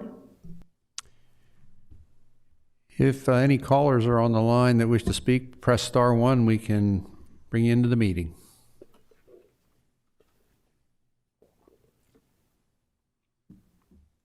Doesn't appear anyone wants to speak from the phone line. Turn the floor back to you. Yes, sir. Would you like to come to the podium? State your name, please. My name is Pete Rager. I'm the Secretary of the Town of Frederica. I just would like to invite you all down to see how far we've got, because we went from a junkyard and a hazardous situation to I mean, it's grass now. We trimmed up trees this weekend, but we've come a long way. I'd like to invite you all down, and thanks a lot. Congratulations, sir. Yeah, I'm very familiar with the property, and yeah, you have come a long way, and kudos to you.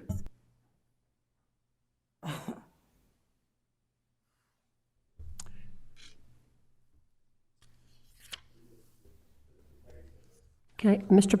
Patterdamage? Yeah, we would just move this forward to the business portion of the meeting, and it can be voted on a little later. That'd be fine.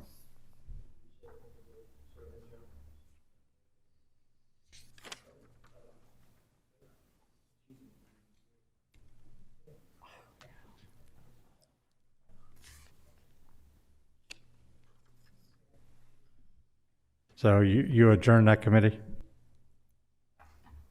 Yes, sir. Thank you. We'll move on to Planning Services Committee. Commissioner Buxton, Chair.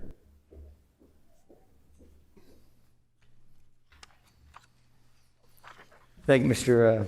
President Pepper. I know Ms. Kiefer is joining us shortly. She's going to give us a brief overview. I think this is it's a positive step, we'll say. Good evening, Commissioners. The first item before you tonight is Ordinance LC 2101. What it does very simply is create a new use called Landscaping and Horticultural Services and allows it as a conditional use in the AC and AR, the Agricultural Conservation Agricultural Residential Zoning Districts, again, as a conditional use. The ordinance also includes some basic standards, some basic protections for neighbors. First and foremost, such use could only be on a state or county numbered road. The goal there is that they don't end up in subdivisions, they don't end up on local roads. It also has a minimum lot size of 5 acres, as well as setbacks from property lines, screening requirements for any outdoor storage, and additional setbacks from any adjacent properties. Because again, AC and AR, that's the majority of zoning in the county. So you have a lot of residential development there as well. And the idea was try to protect existing or future residential properties. So again, this is up for discussion. I'm happy to answer any questions you might have. Gentlemen, lady, any thoughts, questions right now?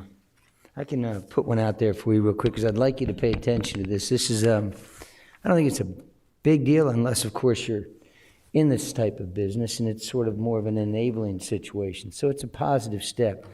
It was introduced to me and maybe to a couple of you over the past, I don't know, X amount of years, because you're getting a lot of folks that are in this space. I don't care if it's just cutting grass and whatnot.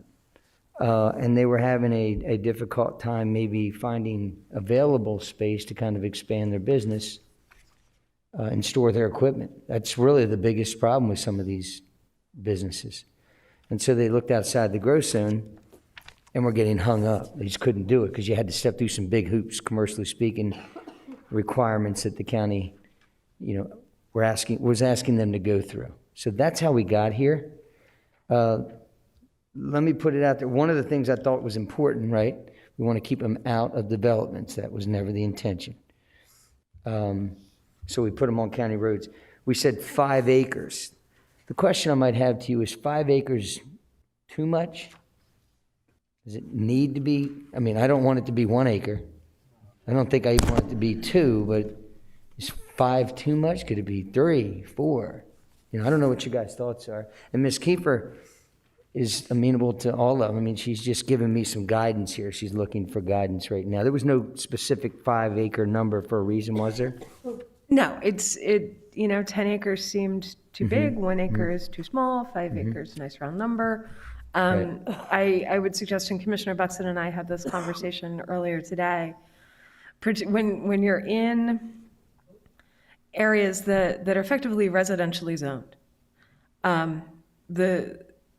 I would suggest your primary concern should be making sure the setbacks and the buffers in particular are paramount. And so the ordinance has requirements for a buffer to protect adjacent properties. So whatever acreage size, 1 acre probably isn't big enough to accommodate all the stuff and meet the setbacks. 3 to 5 probably could. 5 definitely can. So is there an idea of a number? Is 5 the one we want to start with, or stay with? If it's not 5, what? Because then we need to make sure that it can meet the other requirements. Commissioner Hall. Well, let's just start with 5, give us some time, see if, after a year or two, we find that was too much ground. When we have a number of people with 3 acres wanting to do this, then we can come back and revisit it, but, it's as good a number as any, I think, right now. In a large-scale effort to expand economic development, obviously it's select individuals, but I get it. Commissioner Sweeney. Thanks, Commissioner Buxton. Sarah, the 5 acres, that is also the minimum for the ag designation, correct?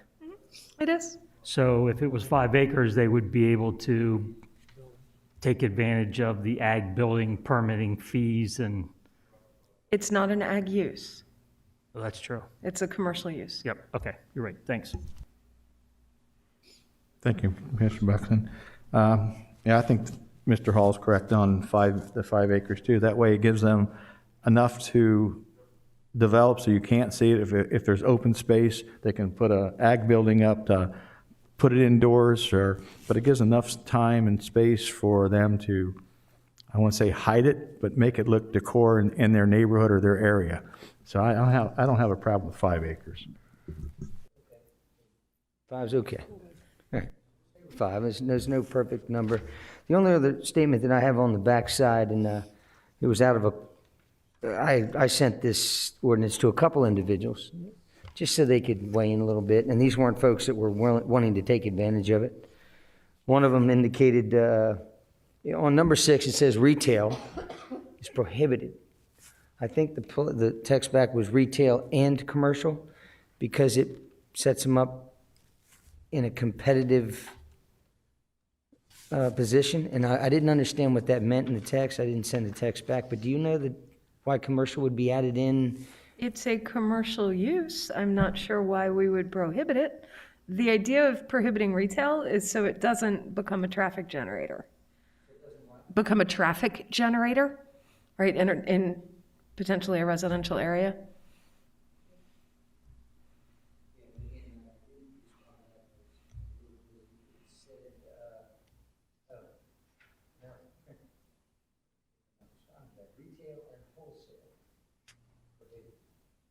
And the reason I said it is because of the competitive disadvantage of folks who are actually operating a business under a commercial conditional approval inside the grow zone.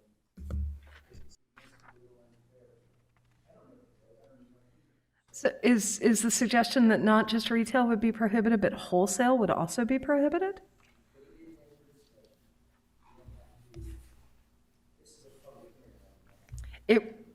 Once we have it in final form, it'll make its way through a public hearing process.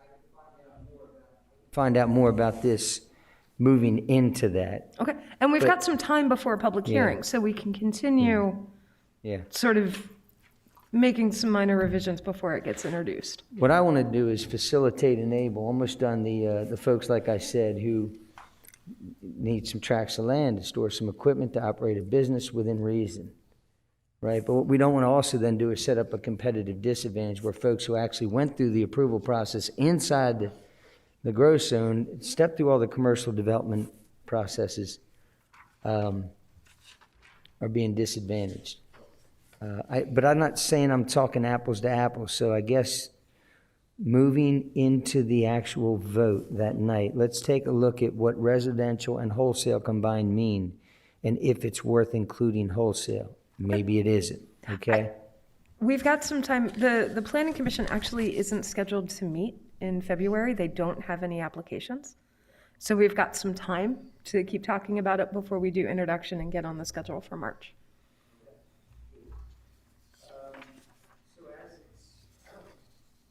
It appears we haven't made any changes, so it appears we're receptive of it as it's written, right? It's the policy as it's written. Okay? Ms. Kiefer, we're good? All right. Show of hands to move this on. Super. I think that we've still got the plus in MOU, so let's have at it. Some commissioners may remember that this past summer, we started discussing the MOU that the county has with the Office of State Planning for the PLUS process. And that MOU sets out which applications have to go through PLUS. The county went forward with some suggestions, two in particular. One was exempting any project in an identified employment center, and the employment centers are identified in the comprehensive plan. So anything within those centers wouldn't have to go through PLUS. And then the county also suggested, among other things, increasing the minimum square footage limit for non-residential from the existing 75,000 square feet to 150,000 square feet. We sent all of the changes. Several of them were accepted, but those in particular, when we sent the changes to the Office of State Planning, they rejected those two. They did sign on to exempting projects that are in master plan areas, adopted master plan areas. We clarified the process a little bit to make it clear it can effectively be parallel. They can apply to us and PLUS at the same time. But state planning rejected the idea of exempting projects within employment centers, and they rejected increasing the minimum square footage. So what's in front of you tonight is a version of the MOU that state planning will sign off on. Certainly it does make some improvements. It also calls for a review of the MOU every 5 years, although that certainly doesn't preclude us from continuing this conversation earlier than that, should we wish. So I'm happy to answer any questions. Commissioners? As I typically do, chime in rather quickly to say, as is with the previous application, the previous change, these are all little things or even big things. This might be considered a big one, where we consistently look to improve in our business-friendly actions that we have here at the county, right? We're always constantly trying to look for ways to free things up within reason. Something as simple as a landscaping and horticulture service, or maybe something bigger like this revision on our MOU with the PLUS report. We got here, right, because we were kind of worried that there was that we were held up at times.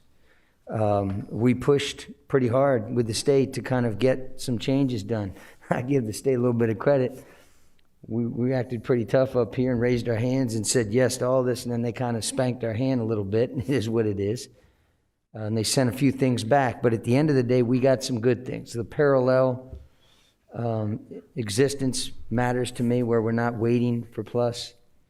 The fact that in the agreement it says that in employment centers, enterprise centers, that that this can be exempt. I think those are two very big things. So, Mr. Pettimaz, you waiting to speak? Yeah. Sure. Let me hear from you. Sure. I just have a question, and Sarah, I can clarify a little bit the question I raised at leadership today, and it has to do with how the letter from the state planning is worded, and I just want to make sure. Levy Court adopted the master plans for Little Heaven and South Frederica in December. Mm-hmm.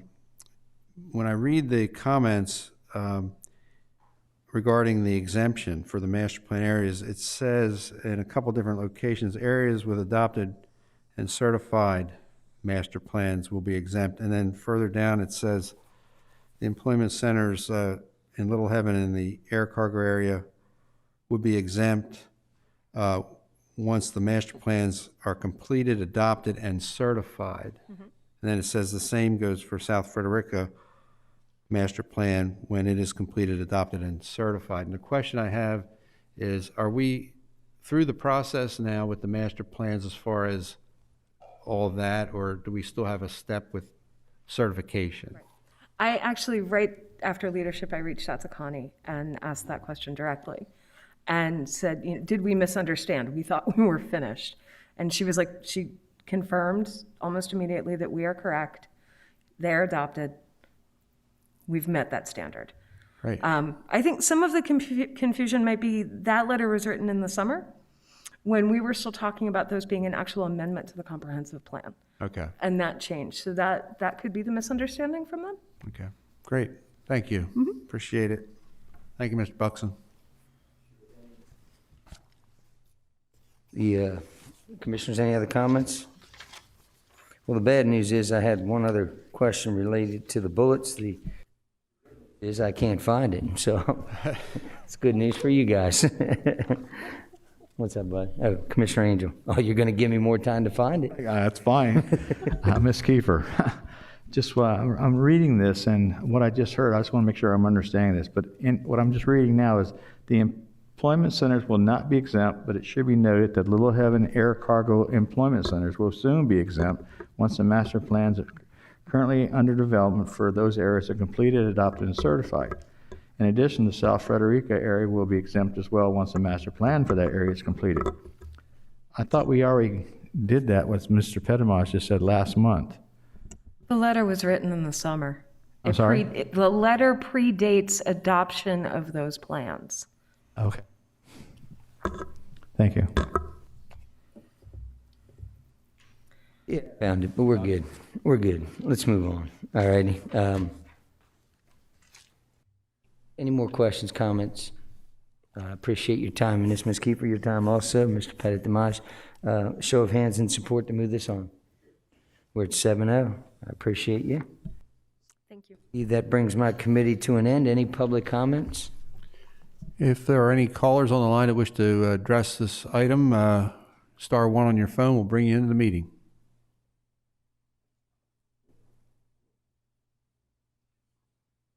Doesn't appear anyone wishes to speak. Mr. Buxton, turn it back to you. Thank you, Mr. President. Your turn, I believe. Thank you, Commissioner Buxton. This time we'll reconvene the business meeting. There's no old business, new business. Commissioner Maston. As part of my election to Levy Court, I had the opportunity to go through the listing of current appointments to various committees, of one of which really has someone on there now that's really moved into Newcastle County, so it's not eligible, and then also to bring forward other names. At this point, I'd like to appoint Jason McNatt, who's now the new Director of Public Works for the town of Smyrna, to the Sewer Advisory Board. He certainly has many, many years of experience with the water and sewer in the town of Smyrna. The appointment of Catherine Hudekopper to the Board of Appeals. She's a former attorney for Eastman Chemical, originally located in Hong Kong, has relocated back to Smyrna as she is a Smyrna person. Also, the appointment of Regina Brown to the Library Advisory Board, Library Advisory Committee, I'm sorry.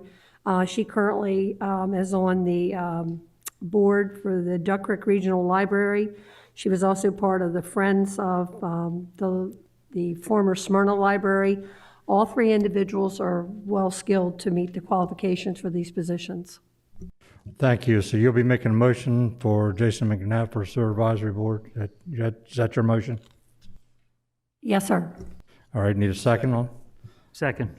All right, we got a motion by Commissioner Masson, second by Commissioner Angel to place Jason McNatt to the Sewer Advisory Board. Need a roll call. Mr. Naka.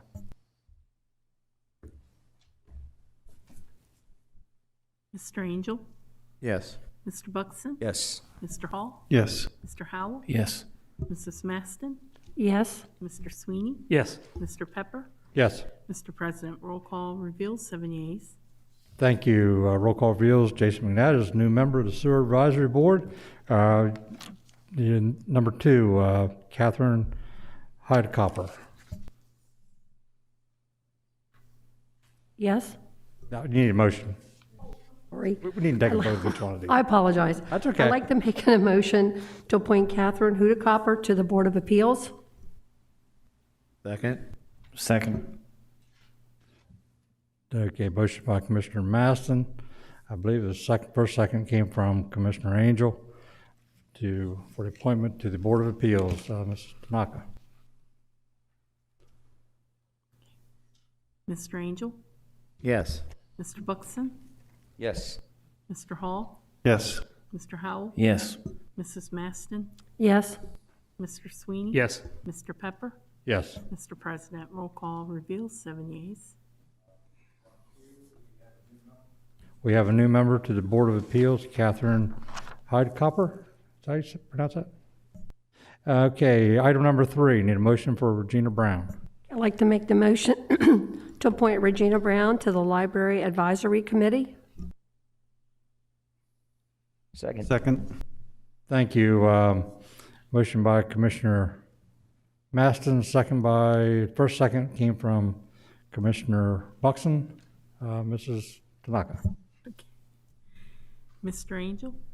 Yes. Mr. Buxton? Yes. Mr. Hall? Yes. Mr. Howell? Yes. Mrs. Maston? Yes. Mr. Sweeney? Yes. Mr. Pepper? Yes. Mr. President, roll call reveals 7 yeas. Thank you. Regina Brown has just been appointed to the Library Advisory Committee.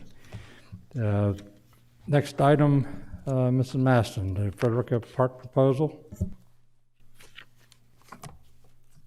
Or Commissioner Buxton, whichever one wants to handle. I would like Commissioner Buxton to make a motion to support this action. Appreciate that, Commissioner Maston. Okay, my motion is to make a motion to approve in accordance with the provisions of Kent County Policy 30. I move to approve the Community Projects Contribution Fund grant in the amount of $20,000 for, we'll consider this Phase 1 of Frederica, Delaware, for limited purpose, providing capital project funding for the completion of Phase 1 of a planned municipal park to be known as Town of Frederica Park, to include installation of a perimeter walking trail, picnic pavilions, playground, exercise area, farmers market, associated parking area, with said grant funds to be dispersed promptly after receipt of a copy of an executed contract for the construction of said park, and with the grant funding to be drawn from Community Projects Contributions Fund Policy 30, and to add to that similar language that would include Phase 2 with a grant of up to $15,000 in matching funding at the, I guess essentially at the town's request. So coach me up a little bit. Was that way too vague, or am I good with that? The addition. Yeah, if I may, I would just say at the town's request upon the initiation of Phase 2 construction. Yes. So as stated before, the 15 ground to be at the request of the town and demonstrated starting of Phase 2. Second motion. Thank you. Motion by Commissioner Buxton, second by Commissioner Angel for the Frederica Park proposal. Unless there's any questions, can we have a roll call, please, Ms. Tanaka? Yes. Mr. Angel? Yes. Mr. Buxton? Yes. Mr. Hall? Yes. Mr. Howell? Yes. Mrs. Maston? Yes. Mr. Sweeney? Yes. Mr. Pepper? Yes. Mr. President, roll call reveals 7 yeas. Thank you. 7 yeas reveals that we are in partnership with the town of Frederica for the Frederica Park proposal. Okay, we do have an executive session tonight, correct? Correct. Be brief, but yes. Okay. Commissioner Angel, can I have you read number 1 and number 2 for other business? Thank you, Mr. President. Move to go into executive session immediately following the meeting for preliminary discussion on site acquisition for public funded capital improvement, legal strategy session regarding collective bargaining or pending or potential litigation, and personal matters pursuant to 29 Del Code 10004, B2, 4, and 9. Need a motion. That's a motion. Need a second. Second. Thank you. Motion by Commissioner Angel, second by Commissioner Buxton to go into executive session immediately following this meeting. Need a roll call, please. Mr. Tanaka. Mr. Angel? Yes. Mr. Buxton? Yes. Mr. Hall? Yes. Mr. Howell? Yes. Mrs. Maston? Yes. Mr. Sweeney? Yes. Mr. Pepper? Yes. Mr. President, roll call reveals 7 yeas. Thank you. Executive session tonight passed. Item number 2, Commissioner Angel. Move to go into executive session immediately following the committee meetings of January 19th, 2021 for preliminary discussion on site acquisition for a public funded capital improvement, legal strategy session regarding collective bargaining or pending or potential litigation, and personal matter pursuant to 29 Del Code 10004, B2, 4, and 9. Thank you. Need a second? Second. Thank you. Motion by Commissioner Angel, second by Commissioner Maston to go into executive session January 19th. Unless there's any questions, can we have roll call, please? Ms. Tanaka? Mr. Angel? Yes. Mr. Buxton? Yes. Mr. Hall? Yes. Mr. Howell? Yes. Mrs. Maston? Yes. Mr. Sweeney? Yes. Mr. Pepper? Yes. Mr. President, roll call reveals 7 yeas. Thank you. Roll call reveals the motion passed. Any information items? Mr. President? Mr. Pettermosh? Thank you, Mr. President. Just a few items for the commissioners. Tomorrow morning, the Central Delaware Chamber of Commerce Economic Development Forecast Breakfast event is tomorrow. Some of you have signed up for it. Some of you, I believe, signed up to be in person. It's at Mapledale. Some of you may have signed up to be on the virtual aspect of it. I'm going to be joining it via Zoom at 8 o'clock. Linda Parkowski, I believe, is one of the guest speakers giving a local perspective on economic development. Also, tomorrow afternoon at 3 o'clock is the Delaware Association of Counties meeting, 3 o'clock tomorrow afternoon. It is also by Zoom. And I just want to remind the commissioners that we're all invited to be, on that call, either with the video conference or you can call the telephone call in for that meeting. I believe it will be Dick Cecil's last official meeting as our executive director for Delaware Association of Counties. And then the third item is just some item of news that I just got today. And several of you know that we've, for many years now, probably dates back to about 2008 or 9, we've hosted the Kent County Public Speaking Contest here every January. And we were planning to do it again this January 30th. It was scheduled, but Kristen Cook from the 4-H notified me today that due to the COVID situation, that they're unfortunately had to make other arrangements in a more conducive environment and location for their contestants and so on. So unfortunately, I won't be here this year, but probably next year we'll be back. So that's all I have. Thank you, Mr. President. Thank you. Any other information items? Any public comments? Any public comments? If we have any public members via the conference line, if they wish to speak, *1 on your mobile device will bring you into the meeting. We're not seeing any callers. Thank you. Commissioners' comments?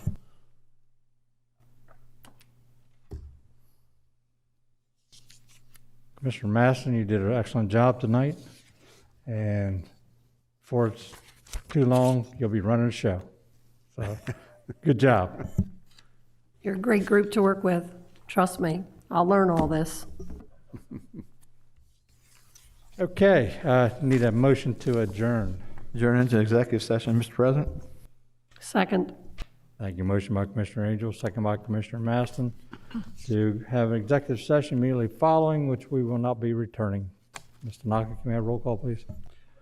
Mr. Angel? Yes. Mr. Buxton? Yes. Mr. Hall? Yes. Mr. Howell? Yes. Mrs. Maston? Yes. Mr. Sweeney? Yes. Mr. Pepper? Yes. Mr. President, roll call reveals 7 yeas.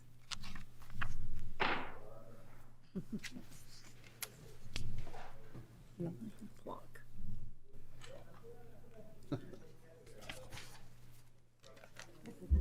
Conference recording has stopped. Conference recording has been turned on.